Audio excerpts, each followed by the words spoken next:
다 함께 준비 찬양 드리심으로 우리의 마음과 생각을 하나님께 온전히 준비하도록 하겠습니다. 다 함께 준비 찬양 드리심으로 예배를 준비하도록 하겠습니다. 다 함께 찬양 드리시겠습니다. 주님만이 나를 아시네. 내 모든 삶 주가 만지시네. 주님 앞에 예배하는 이게 그 은혜를 부어주시리. 주님만이 온 땅의 소망, 내 삶 속에 유일한 자랑이라. 주님 앞에 기도하는 일에 그 은혜를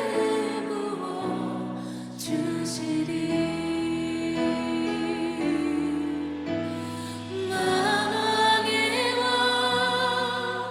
나를 기르시는 목자여, 내 모든 삶 주가 다스리시니. 주님 뜻을 따르길 원하네. 오 주 한 분만 바라네.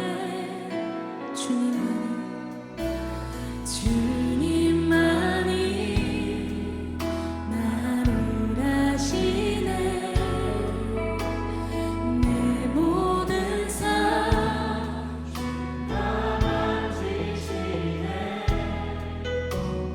주님 앞에 예배하는 이에게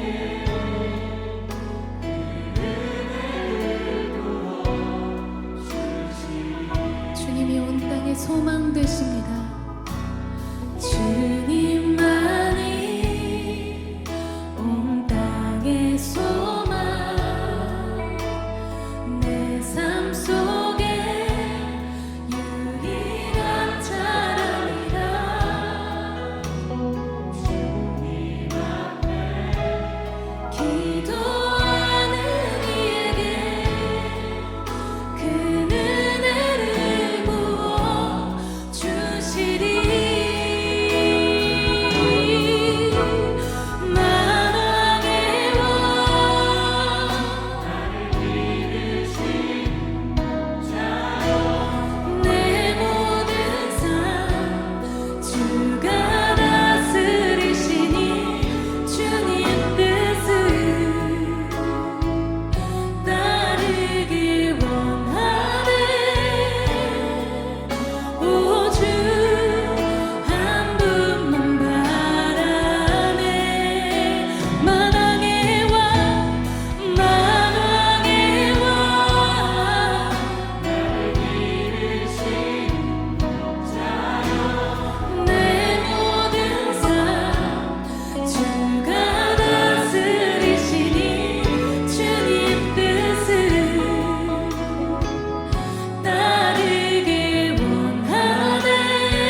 다 함께 사도신경 찬양 드리심으로 주일 예배를 시작하도록 하겠습니다.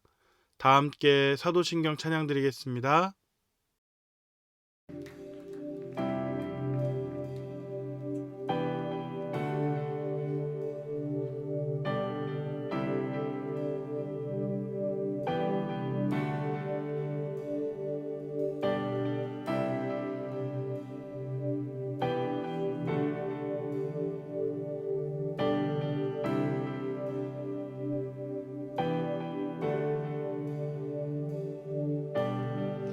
영원하신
오늘 우리가 읽을 말씀은 출애굽기 31장 18절 말씀이 되겠습니다. 출애굽기 31장 18절 말씀입니다. 다 같이 한 목소리로 읽겠습니다. 여호와께서 시내산 위에서 모세에게 이르시기를 마치신 때에 증거판 둘을 모세에게 주시니 이는 돌판이요 하나님이 친히 쓰신 것이더라. 아멘. 다 함께 기도드리시겠습니다. 사랑과 은혜가 충만하신 하나님 아버지 감사합니다. 오늘 또 이렇게 주일을 맞이하여 하나님 앞에 나와 경건히 하나님 앞에 예배드릴 수 있는 귀한 은혜를 주신 것을 감사합니다. 이 시간 우리의 마음과 생각과 정성을 모두어서 하나님께 온전히 우리의 시간을 내어드림으로 우리의 믿음과 신앙의 고백으로 하나님께 예배드릴 수 있도록 인도하여 주시고 이 시간 하나님께서 우리에게 찾아와 주셔서 우리가 하나님을 깊이 만나고 하나님을 영접하며 하나님을 신앙하고 예배하는 귀하고 복된 시간 될 수 있도록 인도하여 주시옵소서. 이 세상 모든 만물이 하나님께서 지으셨고 이 세상의 모든 원칙과 원리들도 하나님께서 조성하셨기에 우리가 순리대로 하나님 말씀대로 살아간다면 하나님께서 주시는 복과 은혜 가운데 살아갈 뿐만 아니라 이 세상을 떠나서 저천국 하나님의 나라 본향 천국에 들어갈 때에도 구원에 이르게 될 줄 믿습니다. 우리에게 허락하신 그 크신 구원의 은혜를 감사하며 우리가 온전히 믿음 가운데 신앙생활할 수 있게 도와주시고 이 세상에서도 우리가 우리 자신을 위하여 살지 않고 하나님의 뜻대로 하나님의 말씀대로 하나님의 법대로 살아서 하나님을 참된 주인으로 여기며 살아가는 우리의 모든 삶이 되어줄 수 있도록 인도하여 주시옵소서. 우리가 온전히 하나님을 신앙하며 믿음 생활함으로 말미암아 하나님께서 주시는 놀라운 복과 은혜를 누리게 하여 주시고 하나님 말씀 속에서 참된 진리를 발견하고 은혜를 우리가 누리며 살아갈 수 있도록 인도하여 주시옵소서. 이 세상은 너무나도 악하고 타락하여 우리가 넘어지고 쓰러지고 또는 미혹을 받을 때도 있습니다. 하지만 하나님께서 우리를 붙들어 주시사 항상 성령님의 능력과 은혜 아래서 참된 생명 가운데 걸어가게 하여 주시고 모든 복과 은혜 가운데 우리가 하나님의 도우심과 보호하심과 지키심 가운데 살아가는 모든 인생이 될 수 있도록 인도하여 주시옵소서. 이 시간 하나님의 말씀을 듣고 함께 나누고자 합니다. 말씀을 듣는 우리 모든 형제자매들과 또 말씀을 전하는 저에게도 놀라운 복과 은혜를 허락하여 주시고 주의 말씀을 통해서 이 세상을 분별하고 또 이 세상의 거짓 사상과 거짓 가르침을 분별하여서 참된 진리 가운데 서갈 수 있도록 인도하여 주시고 양의 탈을 쓰고 달려드는 늑대와 같이 우리를 호시탐탐 노리고 있는 그러한 악한 세력들과 계략 위에서도 하나님께서 늘 지켜보아여 주시고 우리가 분별하여 꿰뚫을 수 있도록 또 하나님께서 우리가 잘 분별하고 발견할 수 있도록 인도하여 주셨어서 하나님께 모든 은혜를 감사드리며 마치는 시간까지 은혜로서 더하여 주시옵소서. 예수 그리스도의 이름으로 간절히 기도드립니다. 아멘. 이 시간 잠시 동영상을 시청하도록 하겠습니다. 함께 동영상을 시청합니다. 궁금하시죠? 예. 이 윤성태라는 사람은 소시오패스입니다. 네, 소시오패스는 이제 어떤 사람들이냐면 모든 인생이 자기의 이득을 취하는 거에 점철이 돼 있어요. 모든 인생의 목적은 본인의 이득이에요. 근데 이들은 무엇이 옳고 그른지를 머릿속으로 알고 있어요. 모르지 않아요. 알지만 본인의 성공과 이익을 위해서는 어떤 것도 고려하지 않고 짓밟고 올라가는 일이 아무렇지 않단 말이에요. 그 다음에 이제 감정적으로 소시오패스는 아주 자기 감정 조절을 잘해요. 그래서 겉으로 볼 땐 굉장히 차분하고 화도 잘 안 내고 나이스한 사람처럼 보이는 거죠. 지금 윤성태도 초반에는 이제 그런 사람으로 보였죠. 그런데 이제 참 우리가 좀 놀라운 거는 이 소시오패스가 25명 중에 1명이라고 해요. 그러니까 우리 주변에 굉장히 자주 만날 수 있는 지금 여기 우리 촬영팀이 이 중에서 얼추 한 1.5명 네. 5명 정도는. 네, 도어명 네, 1.5에서 아 진짜 그렇게 많아. 아니, 그러니까 네. 이게 좀 아주 세거나 좀 약하거나 그 차이지 분명히 그렇게 많다 이거죠. 소시오패스는 아주 우리 주변에서 굉장히 많은 걸로 돼 있고요. 그래서 이 윤성태는 소시오패스예요. 제가 봤을 때는요. 반사회적 인격 장애이고요. 그러나 우리가 또 놓치면 안 되는 게 있어요. 굉장히 중요한 점이 있는데요. 그리고 우리가 이제 첫 회에서 다루어야 되는 가장 중요한 면이라고도 볼 수가 있는데요. 이 사건은 가스라이팅입니다. 근데 요즘에 이제 가스라이팅이 약간 인기어가 된 것 같아요. 네. 제 느낌에는. 그러니까 이제 잘 알아야 되는데 잘못 알고 계신 분들도 굉장히 많더라고요. 그래서 이제 가스라이팅을 좀 설명을 해드리면요. 가스라이팅은 친근한 관계에서 발생합니다. 네, 안 친한 사람한테는 가스라이팅 할 수가 없어요. 네, 그래서 그렇죠. 통하질 않겠구나. 친근한 관계는 가족, 배우자, 부부끼리, 그다음에 부모 자식 관계, 뭐 친구. 네, 그때 아주 친한 친구, 그다음에 직장 선후배지만 꽤 가까운, 그냥 직장을 같이 다니는 사람이 아니라 꽤 가까운 사람들, 아주 친한 관계에서 많이 일어납니다. 그래서 가스라이팅은 쉽게 말하면 애착이라는 것을 딱 가지고 등판을 해요. 애착. 그래서 이게 헷갈리는 거예요.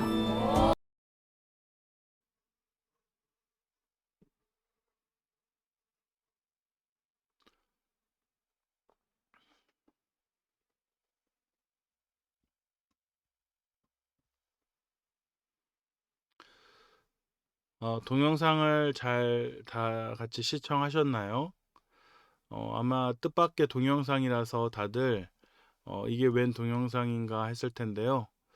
우리가 이 시대를 살아가고 이 시대 가운데 우리의 삶을 한번 돌아보면서 우리가 조심해야 될 것들, 또 우리가 아직 미처 발견하지 못하고 몰랐던 것들을 우리가 좀 발견하는 시간이 되었으면 좋겠고, 또 이 동영상도 그냥 재미로 보는 것이 아니라 말씀 속에서 우리가 그러면 말씀에서 말씀하시는 그 분명한 어떤 사람들을 대하는 태도와 또 사람들의 어떤 마음의 본심이 무엇인가를 알아보는 시간이 되었으면 좋겠습니다.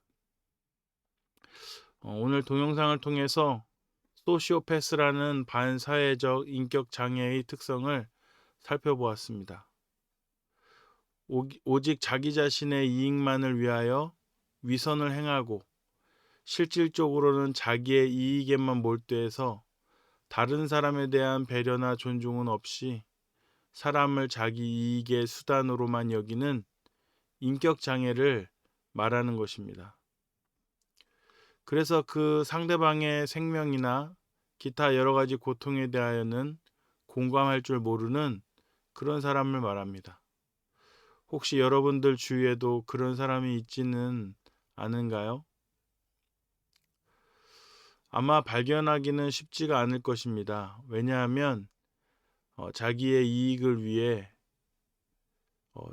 친절하게 대하여야 할 사람은 극도로 친절하게 대하는 그런 사람들이고, 겉으로는 거룩하고 선하며 인간적인 모습을 띠기 때문에 잘 발견하기는 어렵습니다. 이런 사람들은 겉으로는 위선적인 모습을 보이면서 자기 이익에 부합하지 않는 사람은 함부로 대하거나, 자기가 아무렇게나 대해도 되는 사람들은 막 아무렇게나 무시하고 함부로 대하고, 자기 이익에 필요한 사람들에 대해서는 극도로 친절한 척하기 때문입니다. 그런 모습을 보면 소시오패스 반사회적 인격 장애가 나타나고 있는 것입니다.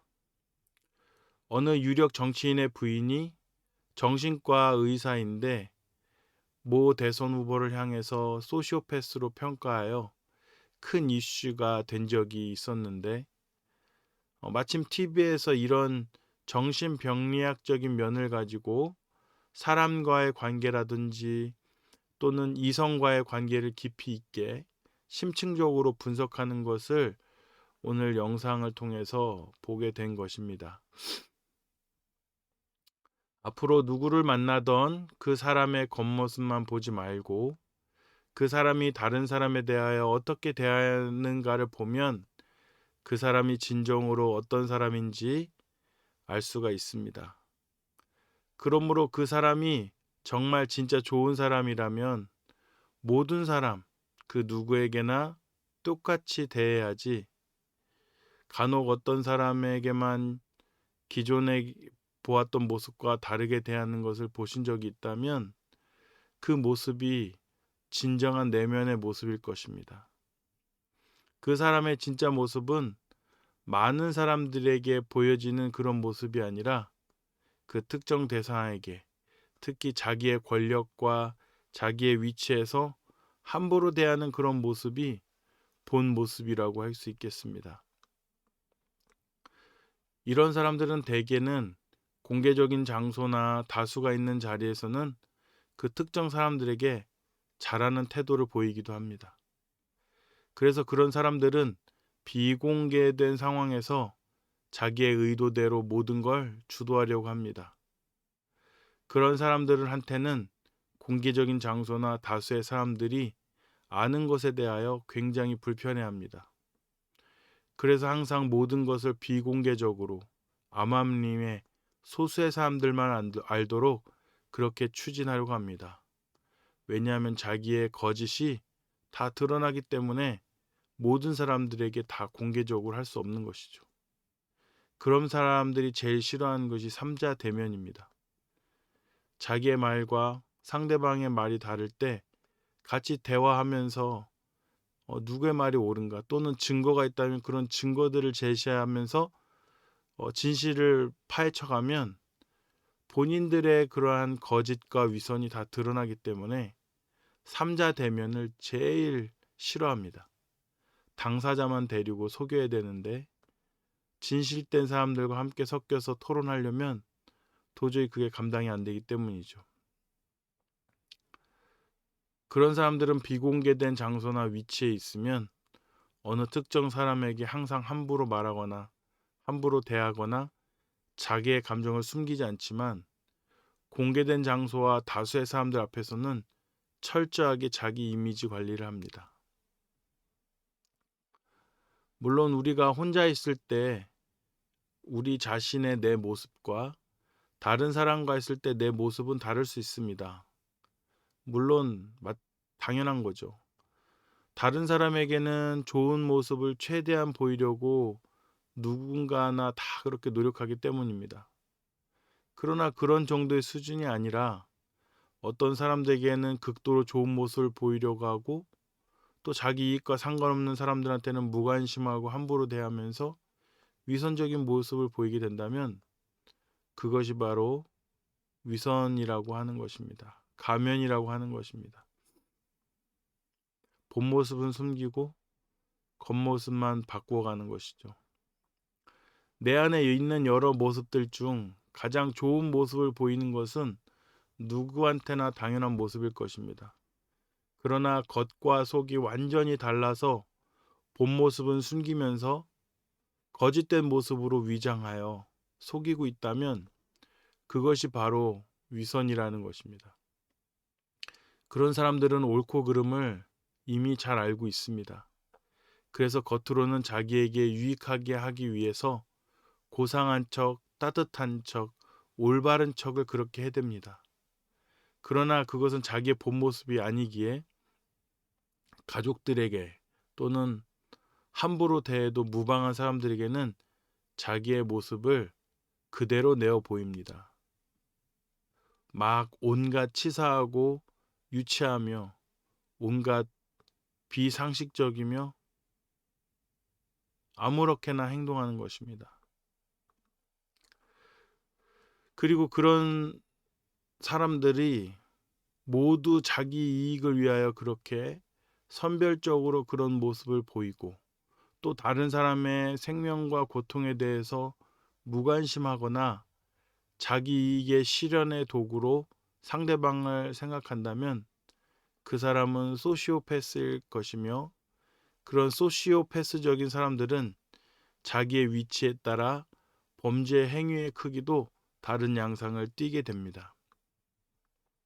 바로 이런 사람이 여기에 등장합니다. 오늘 말씀은 출애굽기 말씀인데요. 여기에서 오늘 등장하는 이집트의 바로 왕이 바로 그런 사람입니다. 자기의 이익의 실현을 위해서 자기와 함께 동고동락했던 민족을 아무렇지도 않게 노예 취급하며 막대하고 심지어는 심한 노역과 핍박으로 고통을 가하면서 노동력을 착취하는 그런 일들을 벌이게 됩니다. 이런 사람이 국가 지도자가 된다면 바로 이런 일들이 심심치 않게 벌어지게 되는 것입니다. 이집트의 바로 왕이 이스라엘 사람들에게 잘 보여야 할 이유가 무엇이 있었겠습니까? 어차피 이스라엘 사람들은 자기 나라에 얹혀 사는 이민자들이었을 뿐입니다. 그러니까 그런 사람들한테 잘 보일 필요가 없는 것이죠. 아무렇게나 함부로 대해도 되고 괴롭히고 핍박하고 그렇게 노동력을 착취하면서 제대로 된 보상이나 임금도 지불하지 않고 그 사람들이 자기에게 불만이 있다고 해서 아랑곳하지 않는 것입니다. 왜요? 자기가 더 권력이 있고 힘이 세고 자기가 어차피 아무렇게나 해도 이 사람들은 들을 수밖에 없는 그런 약자의 위치에 있기 때문에 자기의 권력과 자기의 힘을 아무렇게나 사용하는 것이죠. 이런 사람들이 바로 소시오패스, 반사회적 인격장애, 다른 사람의 고통과 생명과 안정과 유익은 전혀 아랑곳하지 않고 오로지 모든 것을 자기의 이익에 부합하게 하려고 자기 이익을 최상으로 끌어올리기 위해서 다른 사람을 그렇게 도구화하고 이용한다는 것입니다. 그러므로 이런 사람들이 가까이 있다면 물론 그 사람들이 이제 나에게 얻을 유익이 있다면 또 사회적인 어떤 관계나 사회적인 어떤 위치에서 자기가 이 사람들 잘하는 것이 유리하고 자기 마음대로 함부로 대하는 것이 불리하다면 잘 대해주겠죠. 그러나 이런 사람들은 결국 자기 이익과 아무 상관이 없고 자기가 아무렇게나 해도 아무 상관이 없다고 생각하면 그냥 그렇게 함부로 그 사람의 고통과 그 사람의 괴로움과 어려움은 아랑곳하지 않고 그렇게 하게 되는 것입니다.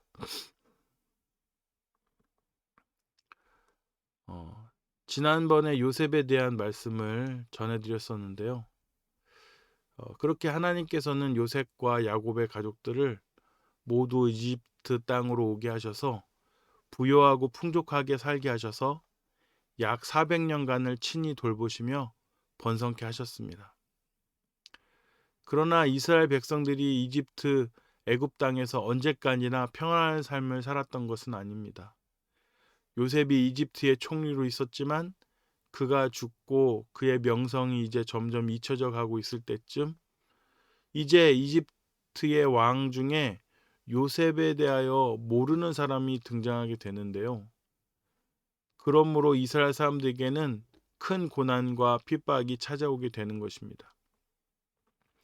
이스라엘 백성들이 번성하게 되면서 숫자도 많아지게 되고 이제는 이집트 사람들이 이스라엘 백성들을 경계하기 시작합니다.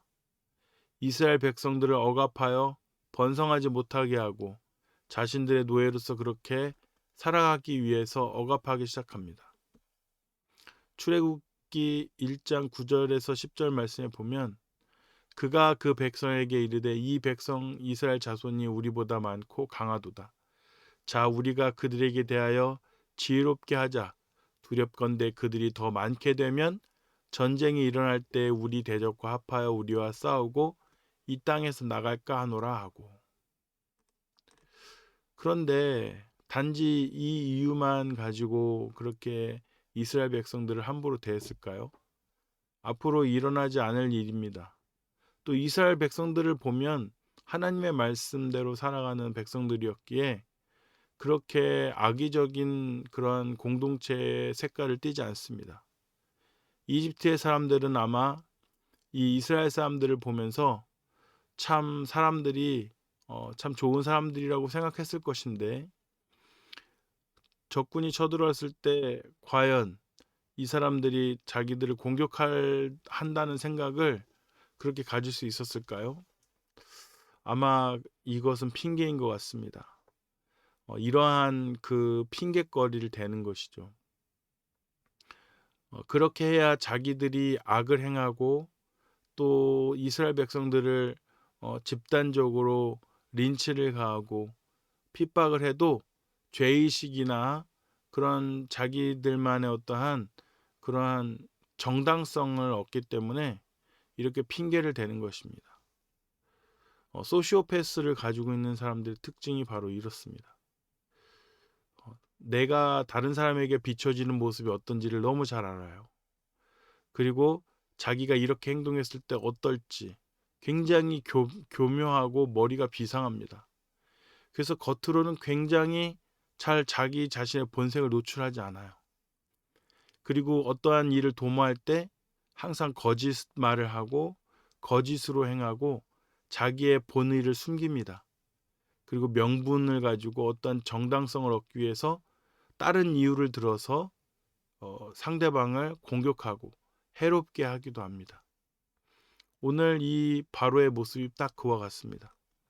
이스라엘 백성들을 억압하고 노예로 삼고 자기들이 집단적으로 자기 마음대로 그렇게 괴롭히는 데 있어서 어떤 이유가 근거가 필요했는데, 아마 이스라엘 백성들의 그러한 민족적 특성으로서는 그렇게 악랄하지 않는 민족적 특성을 보이는데, 이렇게 어떠한 전혀 상관없는, 앞으로 지금 당장 있었던 일도 아니고 앞으로 그럴 수도 있다라는 근거에 의해서 이렇게 자기들이 공격할, 또 노예로서 노동력을 착취하고 괴롭히는 근거로서 정당성을 얻기 위해서 이런 핑계를 대는 것입니다. 심지어는 참 인간적으로 인륜을 저버리는 짓도 행하는데요. 산하 제한을 인위적으로 실시해서 남자아이가 태어나면 바로 죽이게끔 하는 정책을 시행하기도 합니다. 강제 노역에 이스라엘 사람들을 동원할 뿐만 아니라 남자아이가 태어나면 죽여서 점점 숫자를 줄이려는 계획을 꾸미는 것입니다. 출애굽기 1장 15절에서 20절 말씀에 보면, 애굽 왕이 히브리 산파 십부라라 하는 사람과 부하라는 사람에게 말하여 이르되, 너희는 히브리 여인을 위하여 해산을 도울 때에 그 자리를 살펴서 아들이거든 그를 죽이고 딸이거든 살려두라, 이렇게 이야기합니다. 그러나 산파들이 하나님을 두려워하기 때문에 애굽 왕의 명령을 어기고 남자 아기들을 살립니다. 애굽 왕이 그래서 산파들을 불러서 이렇게 말하죠. 어찌하여 이같이 남자 아기들을 살렸냐 하니까, 그 이스라엘 산파들이 그 바로 왕에게 히브리 여인은 애굽 여인과 같지 아니하고 건장하여서 산파가 그들에게 이르기 전에 이미 해산하였기 때문에 은근슬쩍 죽일 수 없었다라고 합니다. 결국 그것은 무엇입니까? 산파들에게 시켜서 자연적으로 죽은 것처럼 만들어라, 이렇게 시켰다는 거예요. 와, 이런 소시오패스가 없습니다. 자기들이 공개적으로 죽이면 자기들이 비난받을 게 뻔하니까 산파들을 시켜서 자연적으로 태어날 때 죽은 것처럼 그렇게 위장해라, 이러는 거예요. 반사회적 인격 장애를 가진 사람들은 항상 거짓말을 합니다. 또 거짓 술수를 부립니다. 그리고 교묘하게 모든 것들을 조작하고 사람들에게 티나지 않게 정말 교묘하게 속입니다. 아마 거의 대부분의 사람들은 그 사람을 발견하지 못할 거예요. 그 사람의 진짜 본 모습을 본 사람들이나 그 사람과 같은 일을 하면서 그 사람의 본 모습을 진짜 진짜 직접적으로 앞에서 본 사람들이 아니고는 대부분의 사람들은 자기 이익의 수단으로서 극히 잘 친절하게 대해줄 사람이기 때문에 그렇게 있는 사람들은 잘 모르죠. 그러나 같은 일을 하거나 밑에 사람이거나 자기가 함부로 해도 아무렇지도 않고 그 사람들이 상대방이 자기한테 불만을 품어도 자기에게 전혀 위해가 되지 않다고 생각하거나 자기에게 전혀 문제가 없다고 생각하면 자기의 본 모습을 숨기지 않고 그렇게 괴롭히고 그렇게 인격을 유린하 인격 인간에 대한 존중도 없이 인격을 유린하고 그렇게 무시하고 함부로 대하고 그렇게 행합니다. 그렇기 때문에 직접적인 그 당사자가 되지 않고서는 그 사람의 본 모습을 발견하기는 정말 쉽지가 않습니다. 큰 사건이 그 주변에 터져서 그 사람의 본 모습이 노출되지 않는 한 절대로 발견되지 않아요. 예를 들면 뭐 가족들과의 불화로 인해서 다툼이 생기거나 갈등이 생겨서 그 사람의 본 모습이 폭로되거나 그 가족들에 의해서 폭로되거나 어떤 측근들에 의해서 어떤 모습이 폭로되지 않는 한 결코 그 사람의 본 모습은 드러나지 않습니다. 그렇기 때문에 우리가 그냥 겉모습만 봐서 우리가 그렇게 판단할 것이 아니라 그 사람이 모든 사람에게 다른 사람들에게도 자기 이익과 전혀 상충되지 않는 사람에게도 어떻게 대하는가를 우리가 꼼꼼히 따져서 보고 정말 한 사람이라도 이상하게 대하는 사람이 있다면 그 이상하게 대하는 그 모습이 본 모습이라는 것을 아시기 바랍니다. 이렇게 이러한 소시오패스를 가지고 있는 반사회적 인격장애를 가지고 있는 바로왕의 그 노력에도 하나님을 믿는 백성들은 결코 그걸 허락하지 않습니다. 그러한 범죄를 결코 받아들이지 않죠. 자기에게 목숨이 달려있는 문제이지 않습니까? 바로왕이 자기들이 말 안 들었다고 죽이면 어떡해요? 해를 가면 어떡해요? 그런데도 하나님이 더 두렵다는 것을 알았기 때문에 히브리 산파들은 결코 굽신거리거나 그것에 그냥 순순히 용납하지 않습니다. 믿음과 신앙이 있는 사람은 어떤 불의와 어떠한 범죄에 대하여 요구를 받을 때 결코 그것에 동조하거나 용납하지 않습니다. 왜냐하면 하나님이 두렵기 때문이죠. 하나님을 진정으로 신앙하고 믿는 사람들은 결코 그러한 범죄에 동조할 수가 없는 것입니다. 이스라엘 산파들은 이렇게 지혜를 내어서 아이들을 살리려는 노력을 하게 되고 자기들의 목숨과 자기의 안전이 위협받을 수 있음에도 불구하고 하나님 말씀에 순종하면서 지켜갑니다. 심지어는 이제 이스라엘 사람들은 아이들을 지키기 위해 어쩔 수 없이 아이들을 하나님께 맡기고 죽이지 않는 것입니다. 하나님을 두려워하기에 결코 생명을 해할 수 없다는 소신을 지키게 되는 것입니다. 출애굽기 1장 20절에서 22절까지 말씀해 보면 결국 하나님께서 그들에게 은혜를 내리셔서 하나님이 그 산파들에게 은혜를 베푸시니 그 백성은 번성하고 매우 강해지니라. 그 산파들은 하나님을 경외하였으므로 하나님이 그들의 집안을 흥왕하게 하신지라. 그러므로 바로가 그의 모든 백성에게 명령하여 이르되 아들이 태어나거든 너희는 그를 나일강에 던지고 딸이거든 살려두라 하였더라. 결국 모든 백성에게 명령해서 죽이게끔 하는 것입니다. 모세 같은 경우로 보면 태어나서 3개월이 지나서 더 이상 애굽 사람들에게 숨길 수 없게 되자 이젠 갈대 상자에 역청과 나무진을 칠해서 나일강가에 띄워서 하나님께서 그 아이를 살려주실 수 있도록 기도하게 됩니다. 그렇게 모세는 바구니에 둥실둥실 실려서 강가에서 목욕을 하고 있던 이집트의 공주의 눈에 띄게 되고 공주는 이 아이를 맡아서 키우게 됩니다. 그러나 놀라운 사실은 어머니가 유모가 되어서 베이비시터가 되는 거죠. 모세를 하나님의 말씀과 신앙으로 어렸을 때부터 잘 양육하며 키우게 됩니다. 모세와는 다르게 이스라엘 백성들은 너무 큰 고역과 핍박으로 말미암아 너무나 큰 고통을 겪게 됩니다. 그래서 그들은 하나님께 부르짖으며 고통을 호소하게 됩니다. 하나님께서 그들의 고통의 소리를 들으시고 아브라함과 이삭과 야곱에게 세운 하나님의 언약을 기억하셔서 하나님께서 이제 친히 이스라엘 자손을 돌보시게 되는 것입니다. 출애굽기 2장 23절에서 25절 말씀에 여러 해 후에 애굽 왕은 죽었고 이스라엘 자손은 고된 노동으로 말미암아 탄식하며 부르짖으니 그 고된 노동으로 말미암아 부르짖는 소리가 하나님께 상달된지라. 하나님이 그들의 고통 소리를 들으시고 하나님이 아브라함과 이삭과 야곱에게 세운 그의 언약을 기억하사 하나님이 이스라엘 자손을 돌보셨고 하나님이 그들을 기억하셨더라. 아멘.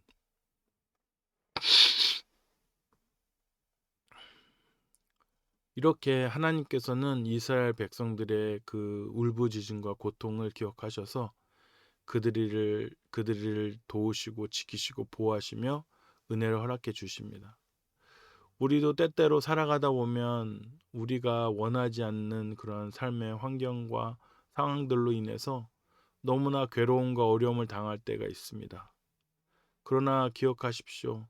하나님께서 우리를 지켜 보호하여 주시고 또 우리가 부르짖는 기도의 소리에 응답하여 주셔서 우리에 함께 하시며 우리를 도우시고 우리에게 큰 은혜를 베푸셔서 그 모든 어려운 문제들로부터 우리를 건져주시고 또 우리를 해하려고 하고 핍박하려고 하고 우리를 위협하는 세력들에게서도 그들을 물리치시고 우리를 건져주시며 우리를 지켜 보호하여 주신다는 사실입니다.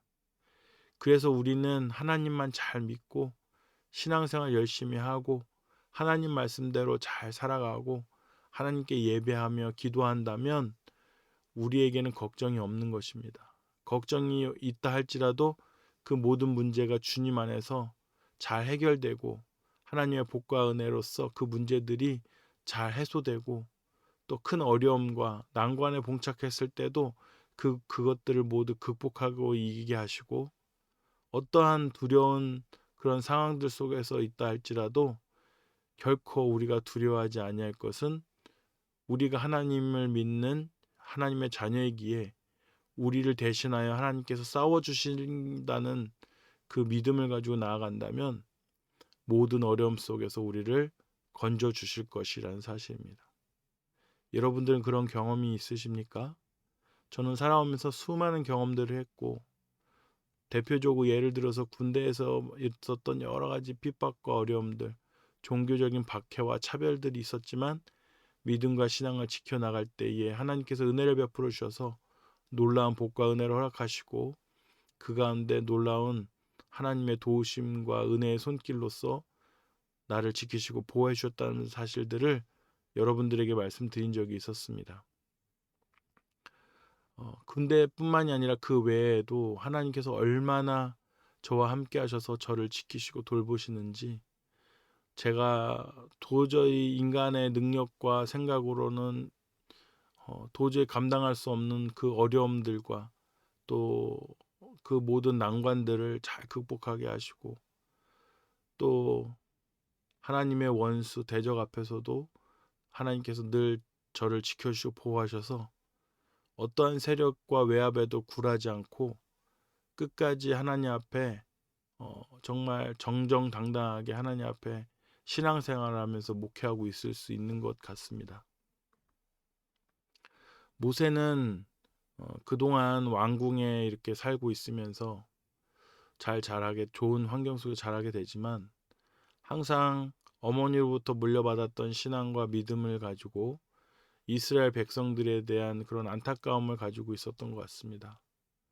부당하게 대우받는 이스라엘 백성을 또 도우려다가 이집트 바로왕의 눈밖에 나서 그 바로왕으로부터 쫓기게 되고 광야로 도망쳐서 40년간을 그렇게 광야에서 생활하다가 이스라엘 백성들의 고통을 들으셨던 하나님께서 모세를 이스라엘의 지도자로 세우시고 부르셔서 이집트에서 이스라엘 백성들을 구출해 내시는데 모세를 사용하시게 됩니다.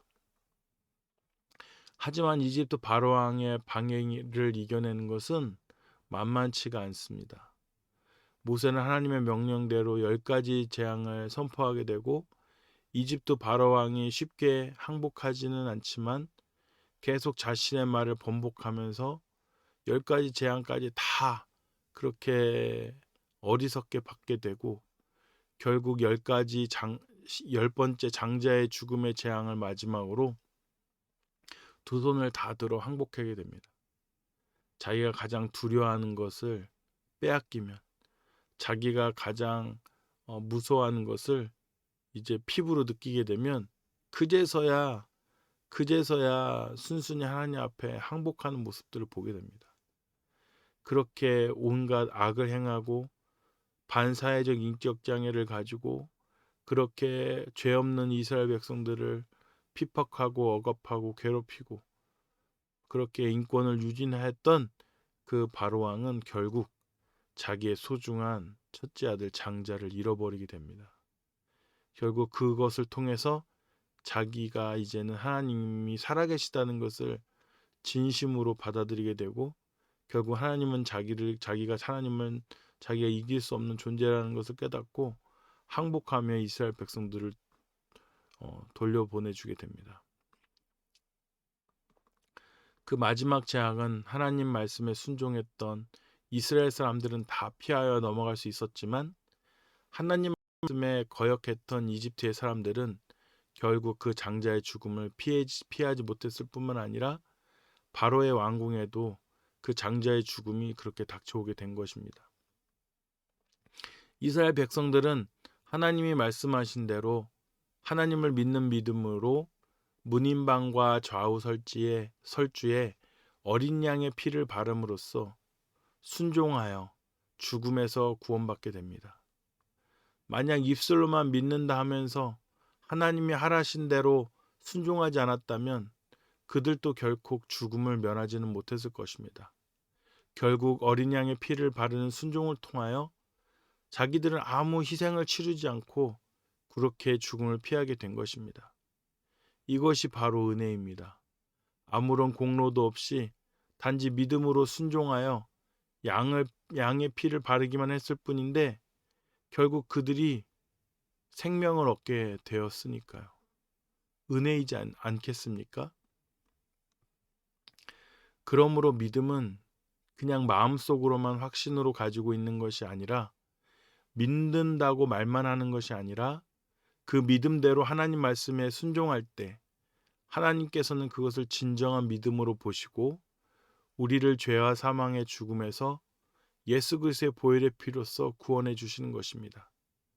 야고보서에서도 히브리서에서도 하나님을 향한 믿음이 행함으로 증거가 된다고 말씀하고 계시지 않았습니까?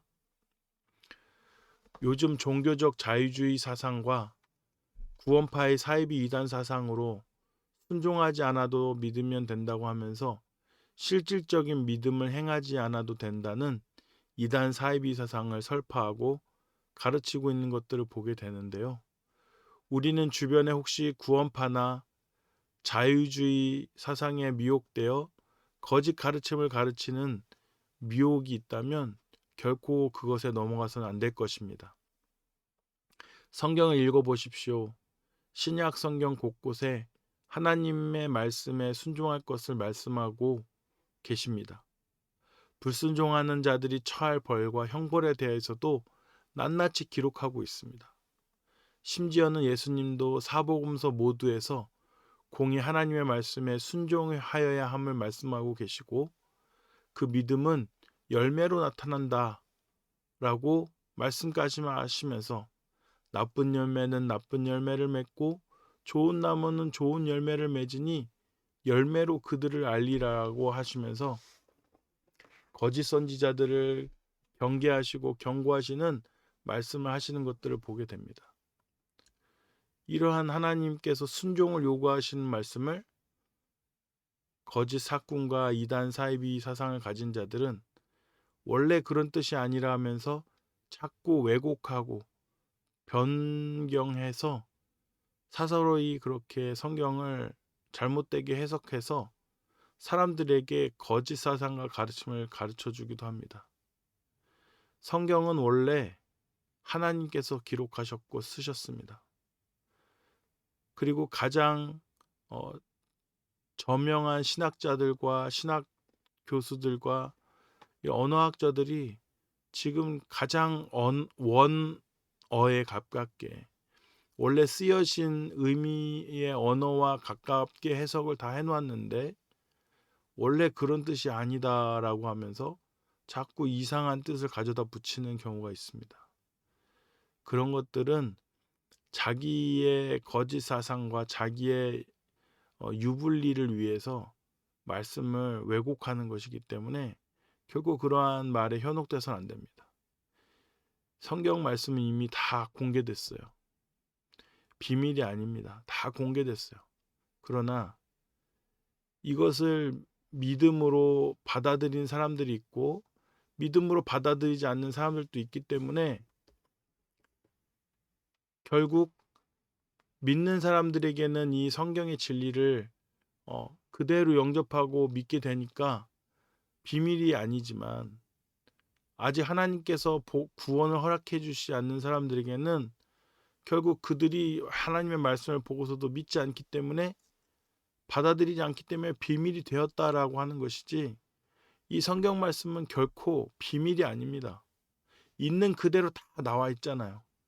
그렇게 다 똑같이 해석해 놨기 때문에 다른 뜻이 있지 않습니다. 원래 그런 뜻입니다.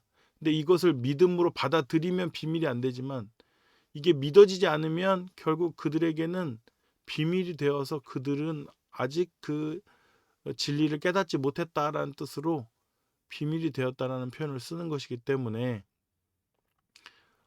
이단 사이비 사상에서 나오는 이 성경 말씀을 비밀이라고 하면서 다른 뜻이 있다고 하면서 왜곡해서 해석하는 경우는 우리가 늘 항상 깨어서 경계하고 그 사상에 현혹되거나 넘어가지 않아야 되는 것입니다.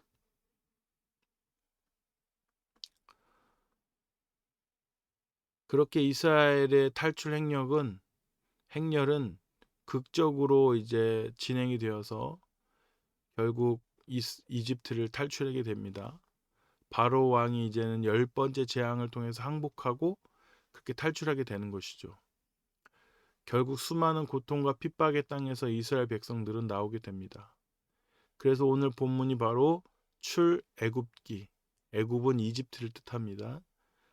탈출한다, 나온다. 애굽에서 탈출하는 그런 이야기가 담겨 있는 성경인 것입니다. 그러나 이스라엘 백성들에게 큰 난관이 또 찾아오게 됩니다. 그것은 바로 그들이 가는 길목에 홍해의 넓은 바다가 드리워져 있었기 때문입니다. 뒤에서는 다시 마음을 고쳐먹은 애굽의 바로왕의 군대가 뒤쫓아오고 있었고 앞에는 망망대해가 넓게 가로막고 있는 실정이었습니다. 그러자 하나님께서는 모세에게 이렇게 말씀하십니다. 지팡이를 들고 손을 바다 위로 내밀어 그것이 갈라지게 하고 이스라엘 자손이 바다 가운데서 마른 땅으로 행하라는 것입니다. 모세는 두려워하는 이스라엘 백성들에게 두려워하지 말고 가만히 서서 여호와께서 오늘 너희를 위하여 행하시는 구원을 보라. 너희가 오늘 본 애굽 사람을 영원히 다시 보지 아니하리라. 이렇게 말을 하고 있습니다. 여호와께서 너희를 위하여 싸우시리니 너희는 가만히 있을지니라 라고 이렇게 말하였는데 하나님께서는 이렇게 바로 응답해 주시는 것들을 보게 됩니다. 결국 이스라엘 사람들은 갈라진 홍해 바다를 모두 다 건너가게 되고 애굽왕 바로의 군대는 모두 쫓아오다가 바다 한가운데서 모두 수장되어 몰살당하게 됩니다. 바로의 미련함은 바로 여기에 있습니다. 그렇게 큰 재앙을 다 겪었으면서도 결국은 자기 자신이 멸망할 때까지 돌이키지 않는다는 것이죠. 왜냐하면 깨닫지 못했기 때문입니다. 하나님의 기적과 능력을 보았으면서도 하나님이 얼마나 무섭고 그렇게 대단한 분이신지를 알면서도 자기가 그것을 깨닫지 못하니까 결국 또 인간의 오기로 쫓아오게 되는 거죠. 이게 바로 비밀이 되었다는 것입니다. 이집트 바로 왕에게는 아무리 그런 놀라운 기적과 능력을 보여준다고 해도 결국 그 안에 그것을 받아들일 수 있는 마음이 준비되지 않았기 때문에 그는 직접 모든 것들을 다 하나님의 일하심과 능력을 봤으면서도 그 바로 왕에게는 비밀이 되었고, 이스라엘 사람들과 모세에게는 하나님의 모든 능력과 이런 것들을 보면서 더 하나님의 위대하심과 높으심과 대단하신 것을, 전능하신 것을 모두 다 깨닫고 알았기에 그들에게는 비밀이 되지 않은 것입니다. 그런 의미로 비밀이 되었다 안 되었다는 의미를 뜻하는 것이지, 비밀이 되었다는 것은 성경이 지금 글자로 쓰여 있는데 전혀 다른 뜻을 가지고 있다는 뜻이 아니에요. 이건 이단 사이비에서 주로 쓰는 말입니다. 성경 말씀이 문자로 그대로 기록이 되어 있는데 이 뜻이 원래 아니다, 다른 뜻이다, 그래서 이것은 비밀이 되었기 때문에 하나님께서 특정 사람에게만 알려준다. 그러니까 성경이 쓰여졌는데 원래 그런 뜻으로 쓰여진 게 아니라 다르게 쓰여졌고 원래 뜻은 다른 데 있다, 그러므로 비밀이다, 이렇게 주장하는 사람들은 사이비 이단 사상에 빠진 사람들 뿐만 아니라 대부분 그런 주장을 하는 사람들은 교주들이, 이단 교주들, 사이비 교주들이 그런 말을 합니다. 그래서 그런 어처구니 없는 말에 속지 마세요. 성경 말씀은 있는 그대로지. 그러면은 어디는 있는 그대로고 어디는 있는 그대로를 누가 그 기준을 정합니까?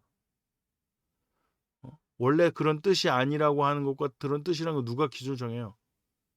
그런 얘기를 하는 사람이 자기가 정의를 내리는 거잖아요. 자기 기준이잖아요. 표준화된 게 없잖아요. 그러니까 자기는 그렇게 깨달았다는 거예요. 그게 이단 사이비 교주들이 하는 말이죠.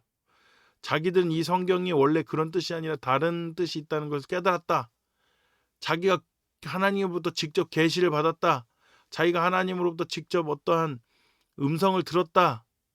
그래서 나는 이 비밀을 알고 있는데 당신들은 이 비밀을 모른다. 그러므로 이 비밀을 아무에게나 알려주는 게 아니다. 이런 식으로 접근합니다. 그러면서 거짓 이단 사이비 사상을 가르칩니다. 왠지 그럴 것 같아 보시면 그렇지 않아요. 성경은 이미 다 완성되어서 수많은 신학자들과 수많은 그리스도의 사람들과 믿음의 선조들이 다 그 의미를 다 이미 밝혀냈어요. 그렇기 때문에 다른 의미가 없는 것입니다. 도저히 다른 의미가 들어갈 수 없는 것이죠. 그렇기 때문에 이러한 이단 사상에 미혹되는 일은 없어야 될 것입니다. 저명한 신학자들과 신학 교수들과 언어학자들이 다 원래의 의미를 그대로 다 해석해서 번역해 놓았어요. 여기에 어디 비밀이 어디 있습니까? 딱 읽어보면 딱 알잖아요. 하나님이 왜 그렇게 그러면은 둔갑해서 가짜로 써놨다고요? 말이 안 되는 주장입니다. 그런 사람들의 말에 현혹되지 마세요. 그리고 그러한 사람들한테 더 이상 떠나십시오. 그런 사람들의 말을 더 이상 듣고 있을 필요가 없어요. 그런 사람들은 도저히 다시 그거를 이미 사단에게 영혼이 넘어갔기 때문에 다시 돌아올 가망성이 없습니다.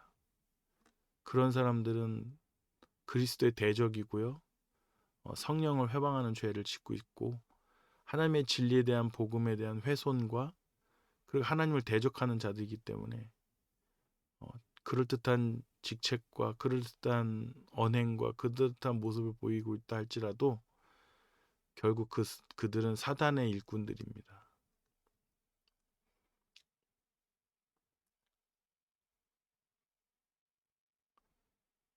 그래서 결국 이스라엘 백성들은 모든 이런 일련의 구원의 기적을 맛보면서 여호와께서 애굽 사람들에게 행하신 그 큰 능력을 보았고 모든 백성이 여호와를 경외하며 여호와와 그의 종 모세를 믿었다고 기록되어 있습니다. 하나님은 우리의 피난처가 되시며 환난 중에 우리의 힘과 도움이시라. 하나님은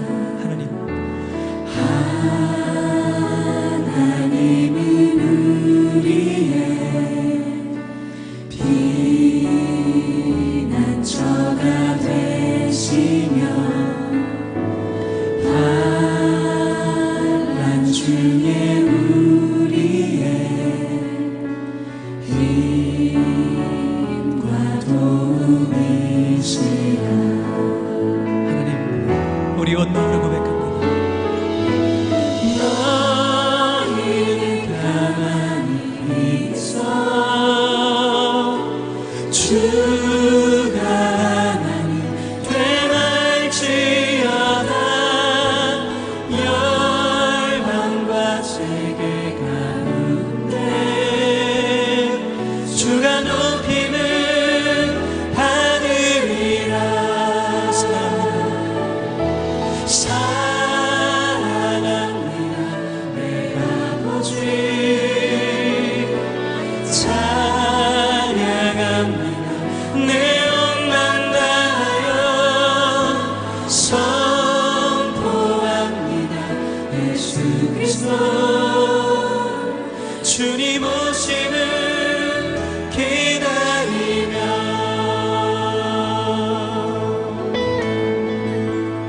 주님, 우리 눈을 주님 바라봅니다. 주님을 소망합니다. 하나님 나라. 하나님은 우리의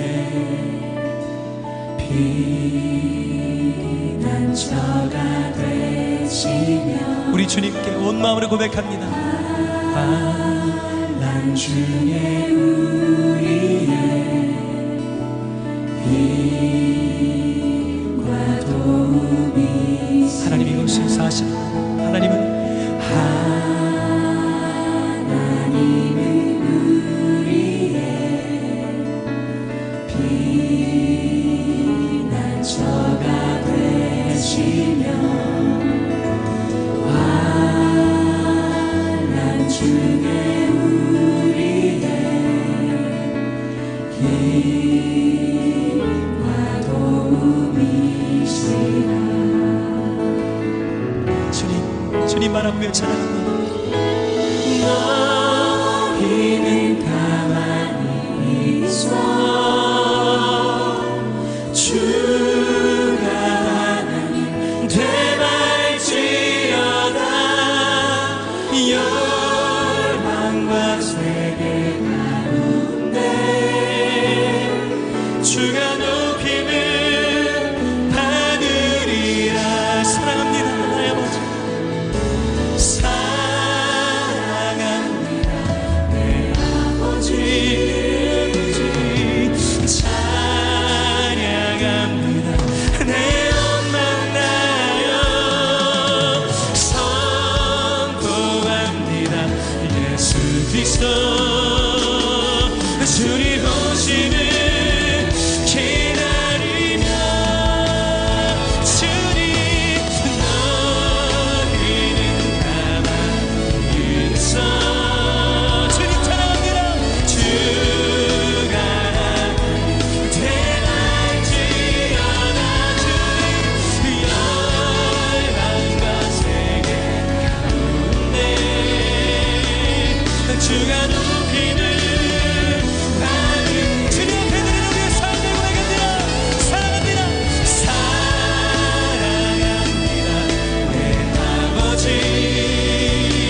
이 시간 주기도문 찬양 드리도록 하겠습니다. 주기도문 찬양 드리겠습니다.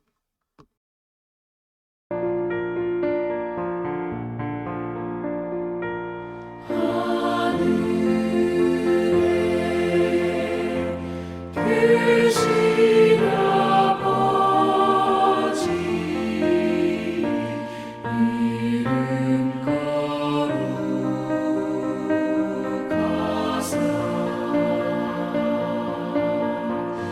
주님 나라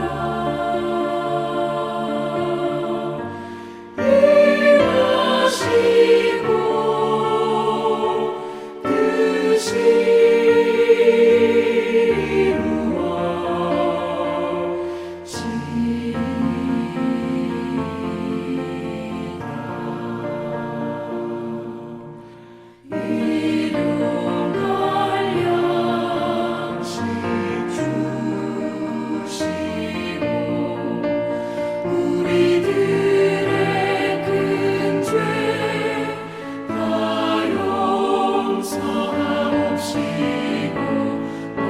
시험에 들게 마시고 악에서 구원하소서. 내게 주의 나라 주의 권세 주의 영광 영원히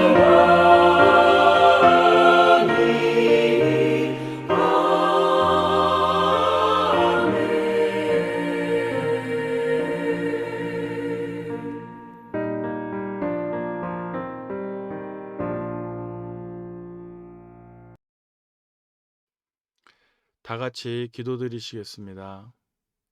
사랑과 은혜가 충만하신 하나님 아버지 감사합니다. 오늘도 우리 주 예수 그리스도의 복음으로 다시 한번 우리가 참된 진리를 분별하며 깨닫게 하여 주시고 이 세상과 이 세상의 사람들을 우리가 어떻게 분별해야 될지를 배우는 귀하고 복된 시간이 되었을 줄 믿습니다. 오늘 말씀을 따라서 우리가 항상 영적으로 깨어서 하나님의 말씀으로 이 시대를 분별하고 또 이 세대의 악한 사람들을 분별하여 우리가 참되고 바르게 이 세상을 잘 헤쳐나갈 수 있도록 인도하여 주시고 특별히 우리에게 생명의 복음으로 주신 이 성경 66권의 귀한 진리의 말씀을 결코 다른 사상과 거짓 가르침에 타협하지 아니하고 오직 이것만이 우리에게 주신 하나님의 말씀이며 성경임을 우리가 다시 한번 우리 마음속에 아로새기면서 외경이라든지 또는 이단 사입의 어떤 사상이나 어떤 책들이라든지 다른 거짓 복음에 우리가 빠지지 아니하고 참된 하나님의 말씀을 있는 그대로 우리가 받아들이고 있는 그대로 믿고 있는 그대로 우리가 정말 이해하고 그 안에서 참된 하나님의 풍성한 은혜를 깨닫는 우리의 복된 삶이 되어질 수 있도록 인도하여 주시옵소서.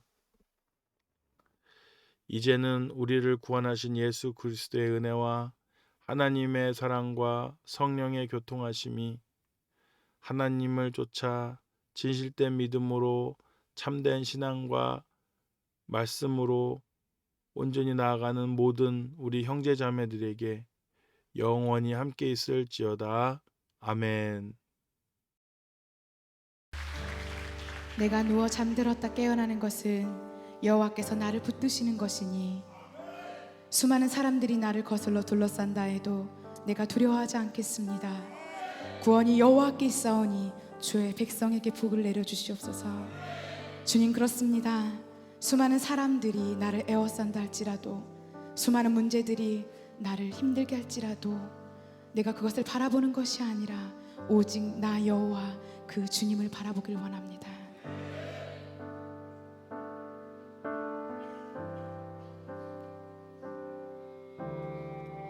나의 영혼이 잠잠히 하나님만 바라며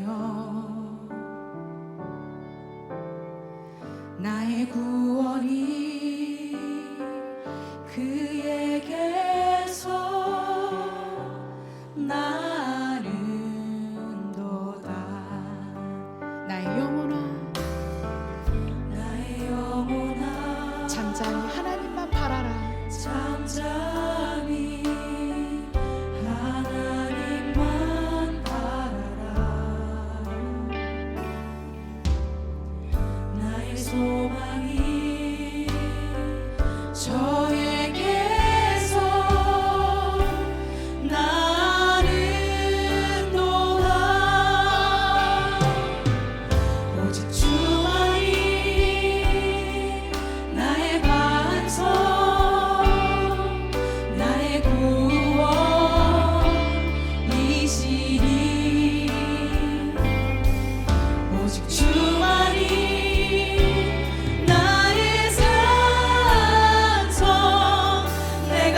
나의 평생의 여호와를 송축하리. 나의 평생에 여호와를 송축하리. 오직 주만이 나의 반석 나의 구원이시니 오직 주만이 나의 산성 내가 요동치 아니하리. 오직 주만이 나의 반석 나의 구원이시니 오직 주만이 나의 산성 내가 요동치 아니하리. 나의 구원 나의 영광 나의 구원 나의 영광 하나님께 있으니 내 길에 반석과 피난처 되시네.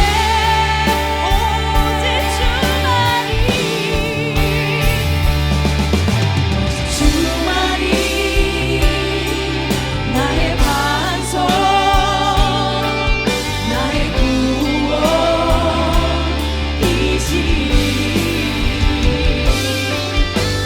주만이 나의 산성 내가 요동치 아니하리. 보라 하나님의 구원을 보라 하나님 구원을 보라 하나님의 능력을 보라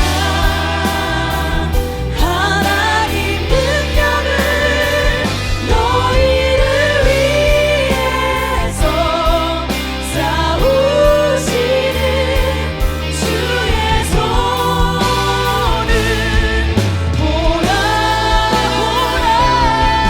보라 하나님 구원을